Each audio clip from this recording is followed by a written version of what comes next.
Welcome to online classes. I am Shekhar Chaudhary, MSc physics, assistant professor SNPG college Bharatpur. तो देखिए, आज हम पढ़ेंगे BSc फर्स्ट ईयर का सेकंड पेपर। तो अपन जानते हैं कि BSc फर्स्ट ईयर में कितने पेपर होते हैं? 3 पेपर होते हैं। कितने पेपर होते हैं? 3 पेपर होते हैं। तो उसमें से अपना पहला पेपर कौन सा होता है? मैकेनिक्स।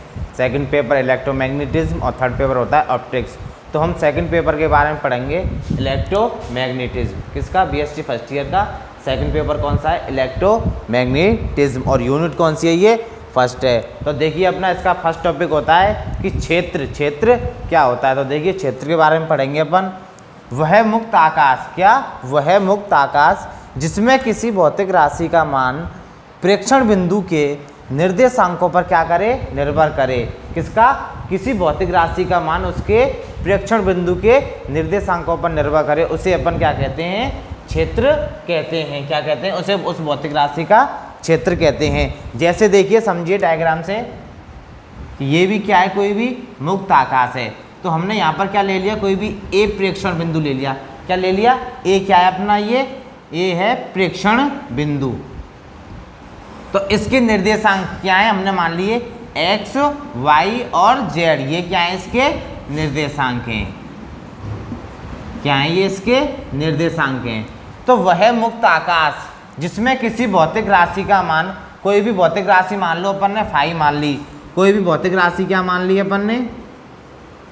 भौतिक राशि फाई मान ली। क्या मान ली? ये क्या है? अपनी एक भौतिक राशि है। तो इसका मान किस पर? प्रेक्षण बिंदु के निर्देशांकों पर क्या करे? निर्भर करे। तो उसे अपन उस भौतिक राशि का क्या कहते हैं? क्षेत्र कहते हैं। तो देखिए, क्षेत्र क्या हो जाएगा भौतिक राशि का? Phi x, y, z। यही क्या कहलाता है? उसका क्षेत्र कहलाता है। क्या कहलाता है? क्षेत्र कहलाता है। क्षेत्र कहलाता है। देखिए आगे,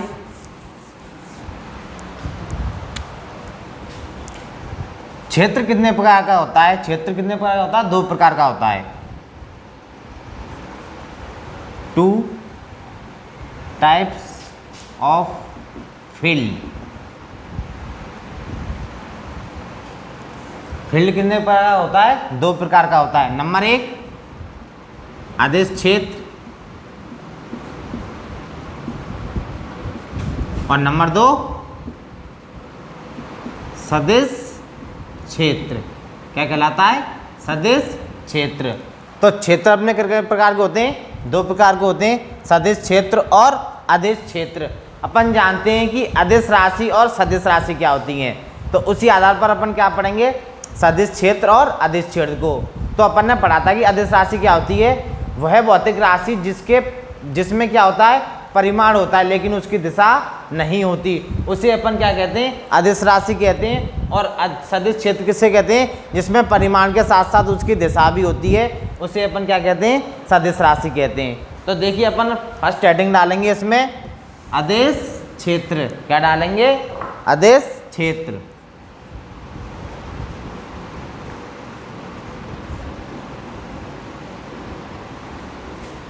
जिसे इंग्लिश में क्या कहते हैं? Scalar field.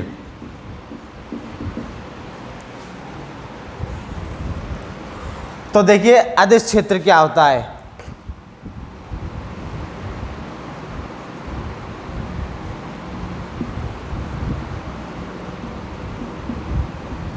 आकाश या क्षेत्र। वह मुक्त आकाश या क्षेत्र जिसमें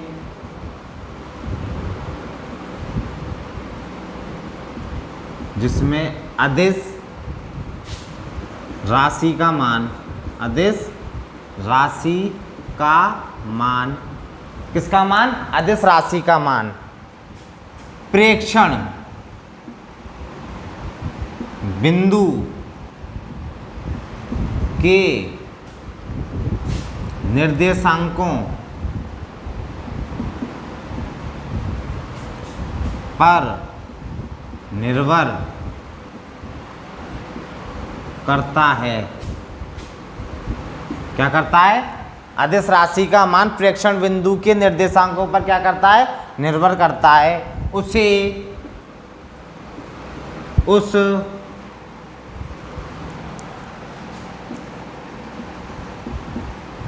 भौतिक राशि का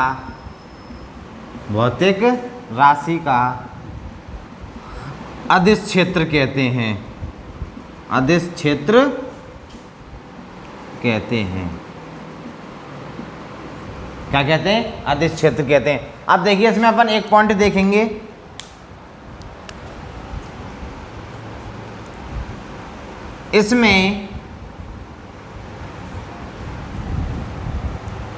इसमें अदिश राशि का मान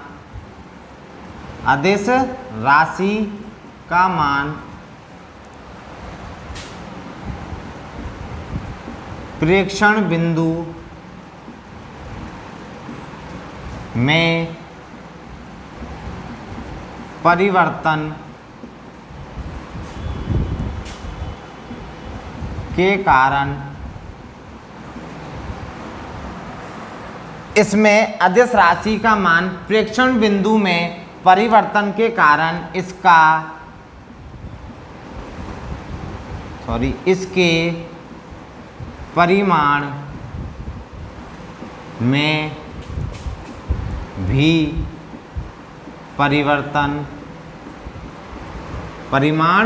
परिवर्तन हो जाता है। क्या हो जाता है? परिवर्तन हो जाता है। तो देखिए इस लाइन का अपन मतलब समझेंगे कि इसमें अदिश राशि का मान प्रेक्षण बिंदु में परिवर्तन के कारण इसके परिमाण में भी परिवर्तन आ जाता है या हो जाता है। जैसे अपन ने कोई भी राशि ले ली, अदिश राशि क्या ले ली? फाई ले ली, और प्रेक्षण बिंदु क्या ले लिया? ए ले लिया। तो उसके निर्देशांक क्या माने थे अपन ने? X y z. तो अदिश क्षेत्र क्या बन जाएगा अपना? देखिए अदिश क्षेत्र क्या बन जाएगा अपना? Phi is equal to phi x y z. ये क्या हो गया अपना? अदिश क्षेत्र। क्या हो गया ये अपना? अदिश क्षेत्र। तो ये फॉर्मूला हो गया कि अदिश राशि का अदिश क्षेत्र क्या होता है। तो phi is equal to phi x y z. X y z क्या है? प्रेक्षण बिंदु के निर्देशांक। तो इसलिए अपन इसे क्या कह देते हैं? अदिश क्षेत्र कहते हैं। जब प्रेक्षण बिंदु में क्या होगा? प्रेक्षण बिंदु में परिवर्तन होगा तो अदिश राशि के परिमाण में भी क्या हो जाएगा? परिवर्तन हो जाएगा। दिशा में परिवर्तन क्यों नहीं होगा? क्योंकि अदिश राशि की कोई दिशा नहीं होती। तो उससे ही अपन क्या कहते हैं? अदिश क्षेत्र कहते हैं। क्या कहते हैं? अदिश क्षेत्र कहते हैं। देखिए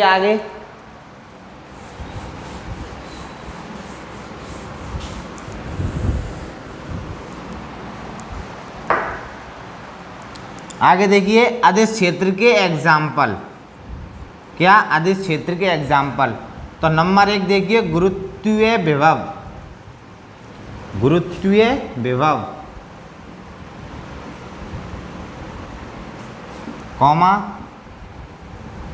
विद्युत विभव कॉमा चुंबकीय विभव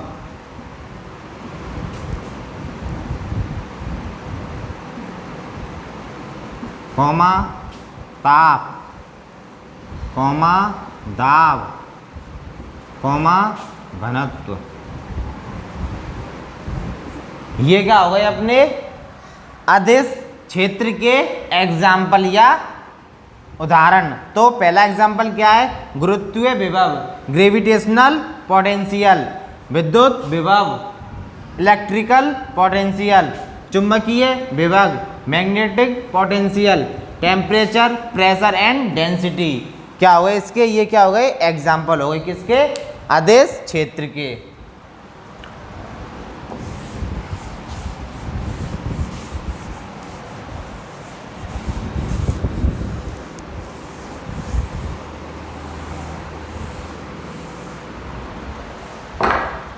आगे देखिए अपना सेकंड पॉइंट कौन सा है? सदिश क्षेत्र। सदिश क्षेत्र जिसे क्या कहते हैं अपन? Vector field.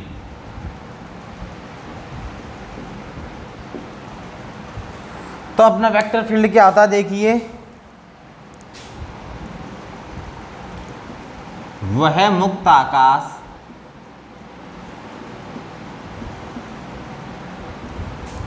या क्षेत्र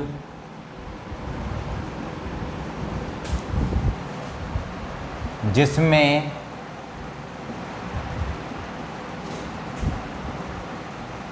सदिश राशि का मान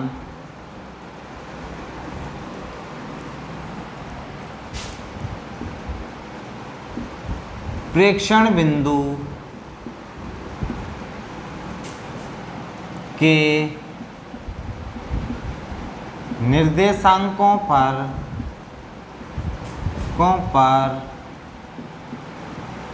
निर्भर करता है,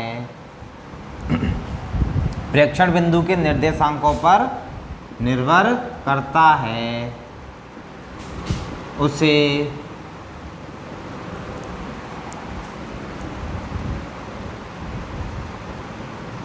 सदिश क्षेत्र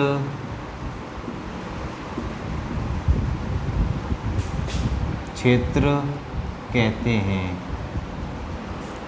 क्या कहते हैं अपन? सदिश क्षेत्र कहते हैं। तो देखिए दोबारा से बताता हूँ इसकी डेफिनेशन क्या होगी।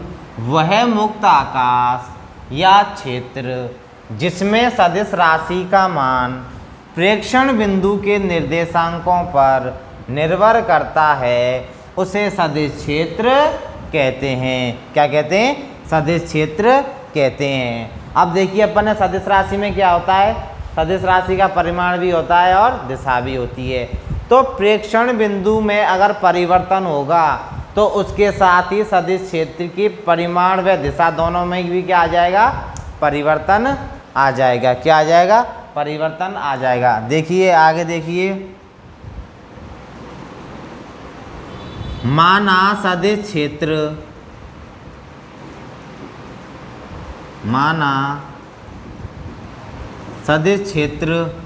ए वेक्टर, माना सदिश राशि ए है,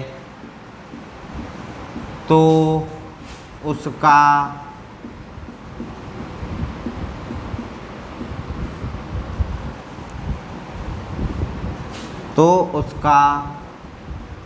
सदिश क्षेत्र, तो सदिश क्षेत्र क्या हो जाएगा? A vector is equal to A vector x y z. क्या हो जाएगा? माना हमने सदिश राशि कोई भी मान ली, ए वेक्टर मान ली, तो उसका सदिश क्षेत्र क्या होगा? A vector is equal to A vector x y z. ये क्या हो गए? प्रेक्षण बिंदु के निर्देशांक। किसके? प्रेक्षण बिंदु के निर्देशांक क्या होते हैं? X y z. तो ये क्या हो गया? अपना सदिश क्षेत्र हो गया। किस प्रकार? जिस प्रकार अपन ने क्या माना था, फाई के लिए, फाई को क्या माना था? सदिश राशि माना था, तो उसका सदिश क्षेत्र, अदिश क्षेत्र क्या हो गया था? अदिश क्षेत्र क्या हो गया था? Phi is equal to x y z. तो ये क्या था अपना? अदिश क्षेत्र। क्या था अपना? अदिश क्षेत्र। और उसी प्रकार ये क्या हो जाएगा अपना? सदिश क्षेत्र। क्या हो जाएगा? सदिश क्षेत्र। ठीक है, तो दोनों में अपने पढ़ लिए अदिश क्षेत्र और सदिश क्षेत्र किसे कहते हैं और उनका सूत्र की फॉर्मूला क्या होता है, और परिमाण किस में, परिमाण और दिशा में परिवर्तन देख लिया। अगर अदिश क्षेत्र आए तो उसके ओनली परिमाण में ही परिवर्तन होगा, क्योंकि उसकी कोई दिशा नहीं होती। अगर सदिश क्षेत्र आ जाए तो प्रेक्षण बिंदु में परिवर्तन के साथ साथ उसका परिमाण एवं दिशा दोनों चेंज हो जाएंगे। आगे देखिए,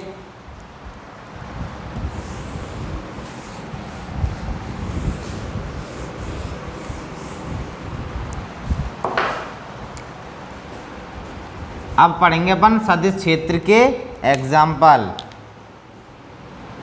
क्या पढ़ेंगे? उदाहरण या एग्जाम्पल। तो देखिए वही सेम होंगे, गुरुत्वीय क्षेत्र आ जाएगा इसमें। क्या आ जाएगा? क्षेत्र, जिसमें अपन ने गुरुत्वीय विभव पढ़ा था अदिश क्षेत्र में, और सदिश क्षेत्र में क्या आ जाएगा? गुरुत्वीय क्षेत्र, कौमा विद्युत क्षेत्र। कॉमा चुंबकीय क्षेत्र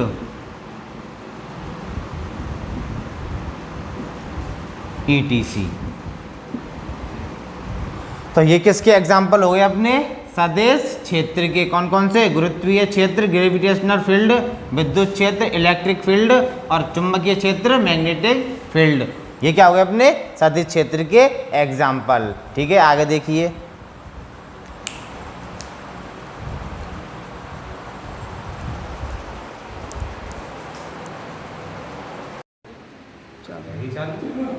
अगला टॉपिक है अपना अदिश फलन की प्रवणता के सूत्र की व्युत्पत्ति। तो देखो इसमें अपन डायग्राम पर देखेंगे। अपन ने दो एक्सेस लिए हैं, एक्स एक्सेस और वाई एक्सेस, और इसी में अपन ने क्या लिए हैं? दो पृष्ठ लिए, S1 पृष्ठ और S2 पृष्ठ। S1 पृष्ठ पर बिंदु P अंकित किया है और S2 पृष्ठ पर बिंदु Q अंकित किया है। मूल बिंदु O से P को मिला दिया है और मूल बिंदु O से ही Q को मिला दिया है। अब अपन ने बिंदु P से S2 पृष्ठ पर लंब PR डाल दिया और R को बिंदु R को Q से मिला दिया। अब देखो माना S1 व S2 क्या है? अपने सम अदिश पृष्ठ हैं जिन पर अदिश राशि का मान 5 है, 5 प्लस डेल फाई है। कौन कौन सा है? 5 प्लस डेल फाई है। पृष्ठ S1 पर स्थित बिंदु P, पृष्ठ S1 पर स्थित बिंदु P तथा S2 पर स्थित बिंदु Q के मूल बिंदु O के सापेक्ष स्थिति सदिश क्रम से R वेक्टर और R plus del R vector है। बिंदु P से S2 पर लंब PR डालते हैं। अतः फलन फाई की PQ दिशा के अनुदिश परिवर्तन की दर क्या हो जाएगी? अपनी del phi upon del R। इसी प्रकार फलन फाई की PR दिशा के अनुदिश परिवर्तन की दर क्या हो जाएगी? डेल फाई अपॉन डेल है। अब अपन त्रिभुज PQR, कौन सा? त्रिभुज PQR जिसमें कोण R 90 डिग्री है और P कोण क्या है? थीटा है। तो थीटा के सामने की भुजा क्या होती है? लंब होती है और 90 डिग्री के एंगल के सामने की भुजा क्या होती है? काट होती है। तो अब हम विचार करेंगे त्रिभुज PQR में।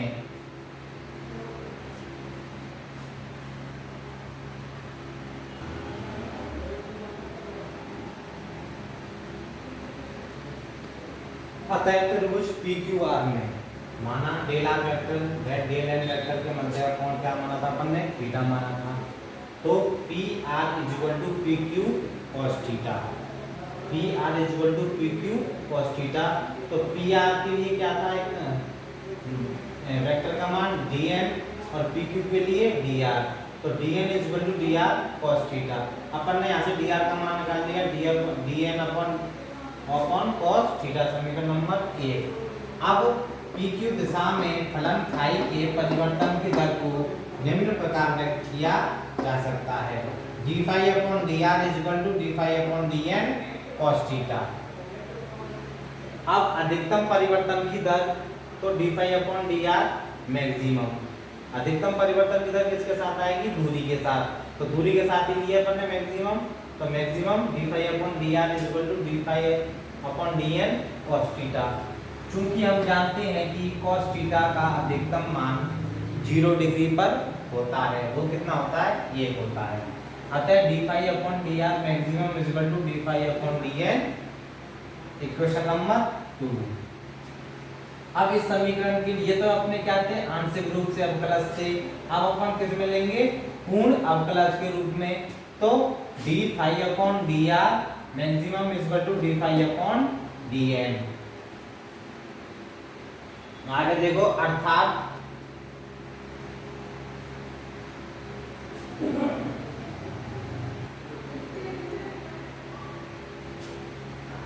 हमने पूर्ण अवकलज रूप में देख लिया था, क्या था? d phi upon dr maximum = d phi upon dn। अब देखो आगे, अर्थात क्षेत्र अदिश फलन फाई के दूरी के साथ अधिकतम परिवर्तन की दर का मान सम अदिश पृष्ठ के अभिलंब दिशा n कैप के अनुदिश होती है। तो अतः अदिश फलन फाई की प्रवणता क्या हो जाएगी, gradient phi is equal to d phi upon d n. N cap किसके अनुदिश होती है, एन कैप के अनुदिश होती है। तो एन कैप किसके सापेक्ष लगेगा, ये एन के सापेक्ष ही एन कैप लगेगा। D phi upon d r maximum, तो ये क्या हो गई, अधिकतम परिवर्तन की दर। अतः यह किसका फॉर्मूला हो जाएगा, अपन अदिश फलन की प्रवणता के सूत्र की व्युत्पत्ति हो जाएगी। Hence prove.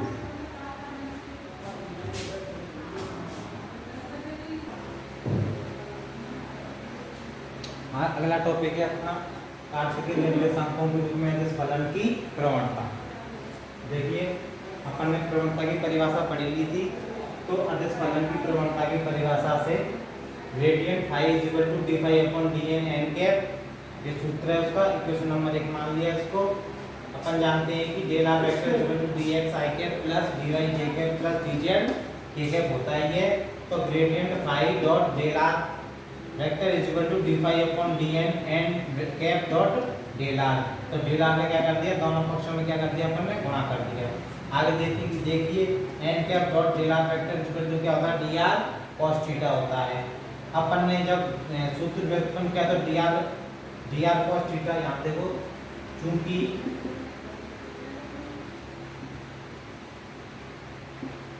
D n is equal to d r cos theta, तो यहाँ से आ जाएगा ये डी एन की n cap dot d r is equal to d N.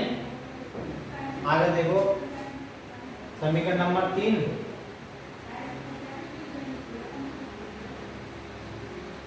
अब देखो gradient phi del r is equal to d phi upon d n, यहाँ पर क्या रख दिया, एन कैप डी आर का मान रख दिया, यहाँ से किसका n cap dot d r का मान कहाँ रख दिया, इस इक्वेशन में रख दिया। तो gradient phi del r vector is equal to d phi upon d n, d n से डी एन क्या हो गया, कैंसिल आउट हो गया। बचेगा क्या अपना, gradient phi del r vector is equal to d phi, equation number 4 मान लिया अपन ने। अब देखो फलन क्या, फाई इज इक्वल टू अपन क्या होता है, फाई एक्स वाई जेड क्या होते हैं, निर्देशांक होते हैं। जो अपन ने अदिश फलन पढ़ा था ना, तो उसमें अपन ने इसको जान लिया था कि अदिश फलन phi is equal to phi x y z होता है। अतः d phi is equal to d phi upon d x plus d phi upon d y plus d phi upon d z. D phi is equal to d phi upon d x i cap, d phi upon d y j cap, d phi upon d z k cap हो गया, dot d x i cap D y j cap plus d z k cap. अपन जानते हैं कि आई dot आई का dot product क्या होता है, 1 होता है। J dot j is equal to 1 होता है और k cap dot k cap is equal to 1 होता है। ठीक है, तो ये हम सभी जानते हैं। अगर क्रॉस प्रोडक्ट होता तो इसका मान क्या आ जाता, 0 आ जाता तीनों का मान। तो डॉट प्रोडक्ट के अंदर मान क्या होता है, 1 होता है।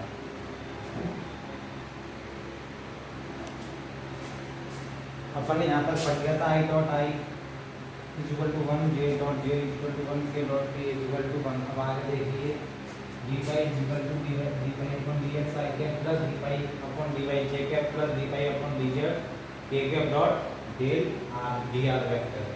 D phi is equal to del upon del x i cap plus del upon del y j cap plus del upon del z k cap.